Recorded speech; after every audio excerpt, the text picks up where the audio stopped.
Coffee. What's that?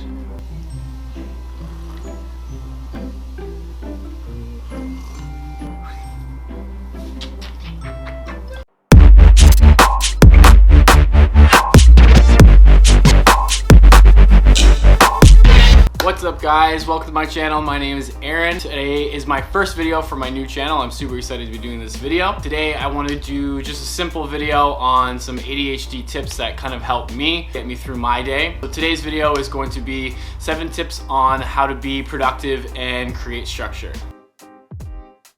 Tip number 1, morning ritual. You need to create a morning routine for yourself to prime yourself for the day. Mine is pretty simple, so I try to get a good sleep, and when I wake up I do a stretch, meditation, and a coffee, and then if I get those 3 things in, I know that I'm going to be a lot more primed and successful for the rest of my day.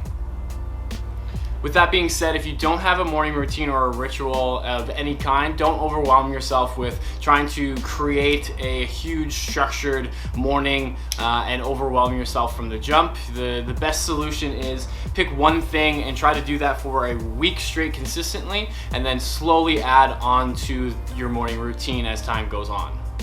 Now, the other thing I will say about a morning routine is obviously I don't get up and do my morning routine every single day. Obviously there's circumstances that are beyond our control. Things are gonna get in the way, but the key is being consistent to form a habit. So if you're more consistent than you're not, then you'll be more successful with it. Tip number 2 is having one of these guys, a journal, notebook, something you can write your life into. So in mine, I keep my morning routine in here and how it changes. I have self reminders. I have skills that I want to apply, things that I learned from books that I want to remind myself to try to apply to my day-to-day life. I have books that I want to read. I have exercises, just tons of stuff that's going to help me prioritize my life and keep myself on track, being productive and being structured. The other thing I do with my journal is called an ADHD dump. I can't remember where I learned it from, but it's a super helpful tip for clearing space in your head for thinking. So when your brain is going a mile a minute, what you can do is just open up your notepad and just kind of scribble every thought that you have. It kind of gives your brain a little bit of breathing room once all those thoughts have kind of taken from your mind and put onto paper. Tip number 3 is good input is good output. And so what I mean by that is being around people who are going to be beneficial to your goal. So if you're hanging out with friends that go to the gym every single day, you're more likely going to be going to the gym every single day. With that being said, I also believe there are 3 types of people that are really beneficial to have around you for success. The first type of people is people who look up to you, so that kind of validates your progress and your success thus far. The second type of people that you should be hanging out with is people who are on the same level as you, so most likely your peers, people to compete with, people who are similar goals and moving at the same pace as you. It just keeps that momentum going. And the third type of people are teachers and mentors, so people who have been successful in the past where you want to be successful, to learn and to grow and have kind of like a blueprint for the success that you want to see for yourself. Tip number 4, self-awareness is good for productivity.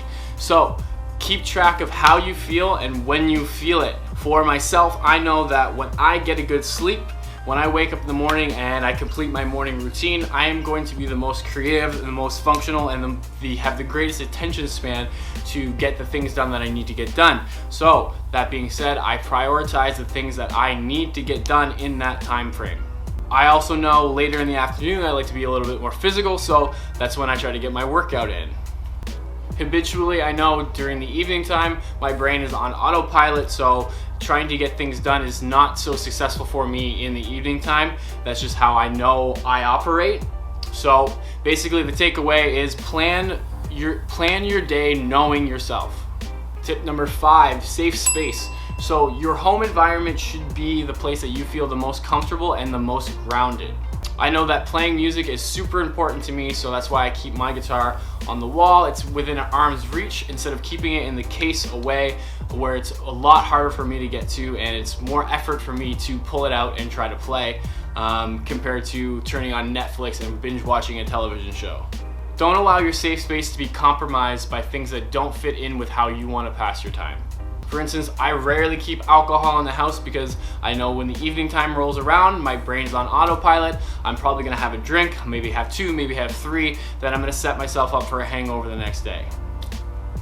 The same goes for junk food. I want to eat healthy, so what I do is I try to limit myself to maybe 1-2 junk items when I go and do groceries.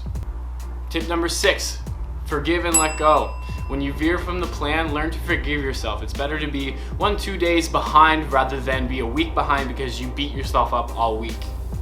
And finally, tip number 7, know what you want and remind yourself every single day. So in my journal, I have a running list of my top 10 goals that I want to see myself complete or succeed in for the next 1 month, 2 months to a year. And every single day, or at least I try to every single day, I rewrite them out and tweak them and adjust them to how I'm doing and how they've changed over time.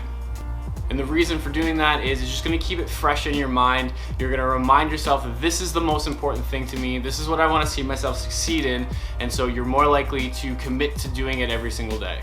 So that's it, guys. Those are my 7 tips for being productive and creating structure. I hope they were helpful for you. So if you have any other suggestions or any tips, please comment them below. I would like to keep this series going. I'm gonna be doing a full series on my ADHD and my experience. So I'm gonna be doing tips and vlogs as well. If you have anything that you would like me to cover, please feel free to suggest that as well. Otherwise, thank you for tuning in and see you next time.